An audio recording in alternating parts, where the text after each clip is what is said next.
Hello, hello, good morning, good afternoon, good evening po sa ating lahat dyan. Peanuts Vlog po, welcome po sa ating channel. Paki-like, subscribe naman po ng ating channel, Peanuts Vlogs po. Bago po natin umpisahan ng ating kwento, ay gusto ko lang po magpasalamat sa ating lahat. Isa na naman pagkakataon po na ibahagi po natin ng about sa Kim Pao update at ito ay about sa latest update po sa Kim Pao. Tara na, umpisahan na po natin ng kwento natin sa ngayon guys. Okay, alright. Ang topic po natin for today guys is Paolo Avellino. Ano kaya ang nangyari kay Kim Chiu? Bakit tuloy-tuloy ang pag-alala ni Paolo Avellino sa kanya?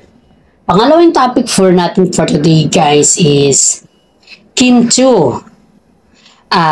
Nagseselos ba dun sa kausap ni Paolo Avellino? Sino kaya tong kausap ni Paolo Avellino sa mall na kung saan po ay namatan si Paolo Avellino na may kausap po sa mall? Di po niya yung kasama si Kim Chiu guys.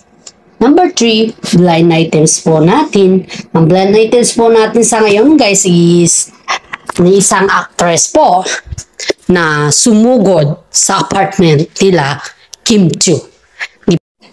Okay. Umpisa na po natin ng kwento natin sa ngayon guys. Bakit kayo nag-alala si Paolo Avellino kay Kim Chiu? Ano kaya yung rason?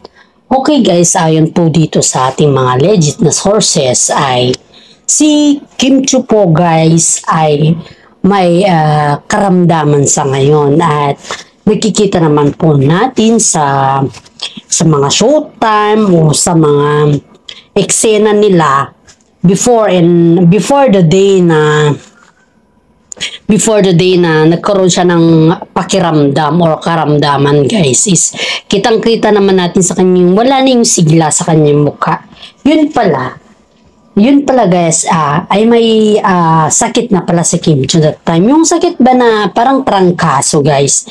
Yan po yung ayon po sa ating legit na sources. At ito naman si Paolo Avellino guys is sobrang pressure kasi nga po isipin mo guys kapag magkasakit ka naman, iisipin mo talaga kung sino yung magbabantay sa'yo, sino yung magpapakain sa'yo. Hindi naman porke na may pera ka, or hindi naman porke na may mga kasama ka.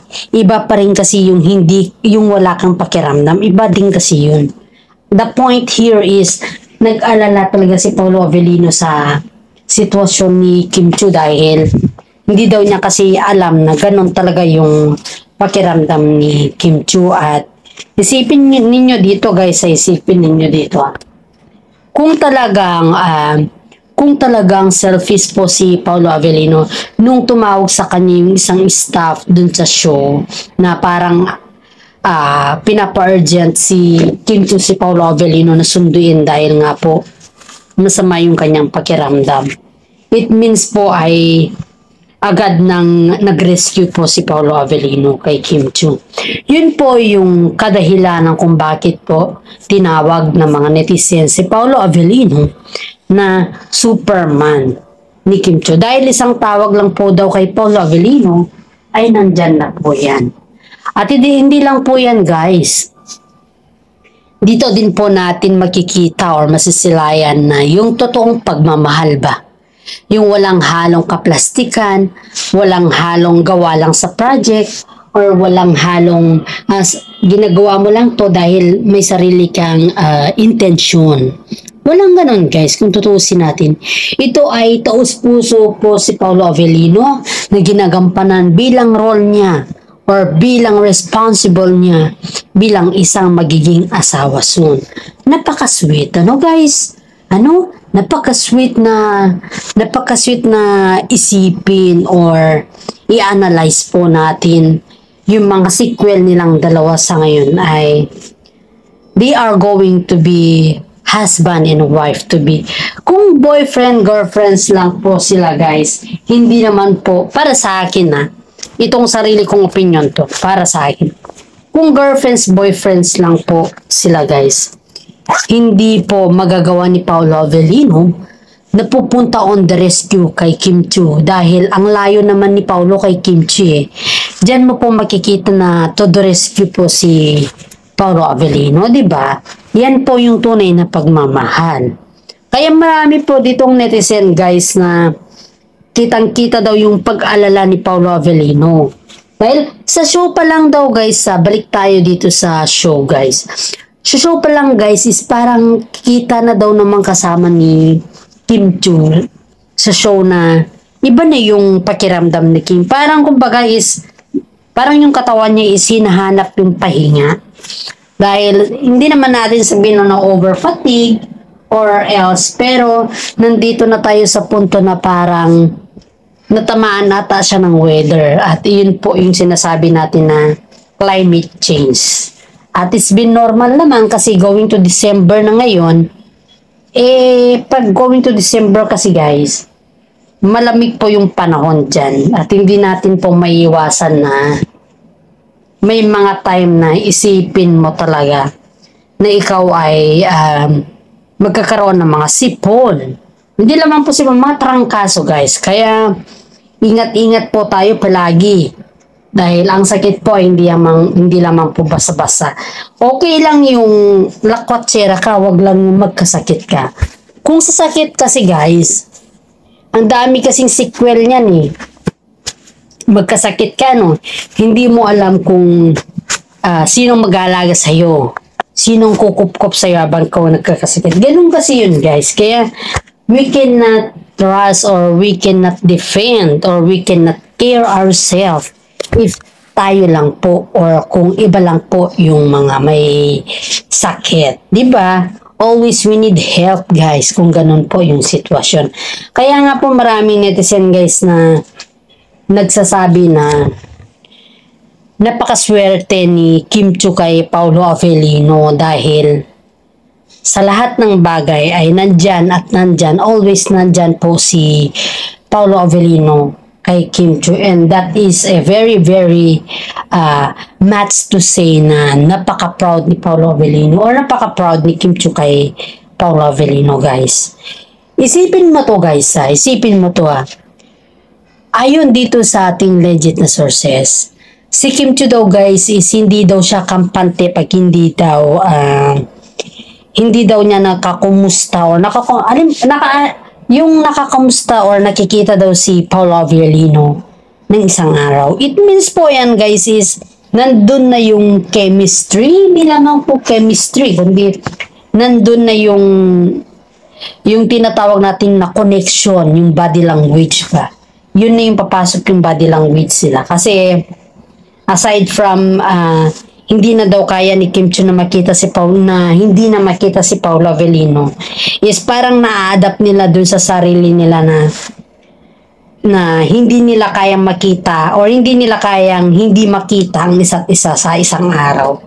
Siyempre, bilang ikaw na partner guys, proud ako dun sa narinig ko. Ibig sabihin nun, kakaiba na to. Hindi lamang husband and wife to be talaga, kundi yun na talaga yung trato nila. May level up na tinatawag dito eh. Kaya, kung ganun po yung kanilang yung sequel or yung sitwasyon ba or yung kaganapan, ayon dito sa ating legit na sources guys is, kung ganun na daw yung kanilang kaganapan, it means malapit na daw po yung kasal nila. It means they are showing yung love daw sa isa't isa. Yun yung sabi ng legit na sources natin guys. Pero para sa akin guys is aware naman ako dyan sa love nila Paolo Avellino at saka si Kim Chiu. Ang the best thing kasi sa kanila guys is tamado kasi si Kim Chiu pag may mga nambabas sa kanya. Yun pa pala yung isa kung bakit parang umiba pag may, di ba noon guys, pansin natin ito, di ba noon ang daming nambas sa Kim Pao pero in-ignore lang nila. Pero sa ngayon kasi guys is parang kasali na kasi yung mga kasama nilang artista guys. Yung kasama kasi nilang artista, yun din yung nambabas sa kanila. parang umiba yung ihip ng hangin. Kumbaga, sa reality talk tayo guys. Kunin natin sa reality talk ba? Yung ihip ng hangin is kakaiba. Sobrang kakaiba. Dahil po si Kim Chiu noon guys is hindi niya, ini-ignore niya lang yung mga buzzers. Pero sa ngayon guys is parang tinik na daw yung mga buzzers sa kanya kasi kaliwat kanan na po yung nambabas sa kanila ni Paolo Avellino. At ito pa guys ito pa, binabas po sila sa mga way na hindi mo naman maintindihan kung anong rason. Diba? Hindi mo din alam kung bakit sila binabas. Ayon dito sa ating legit na sources ay ang sinasabi daw nila is ayaw daw nila na magkaroon na naman ng bagong movie ang Kim Pao. Ano naman problema nila doon pag magkaroon ng bagong movie ang Kim Pao, di ba?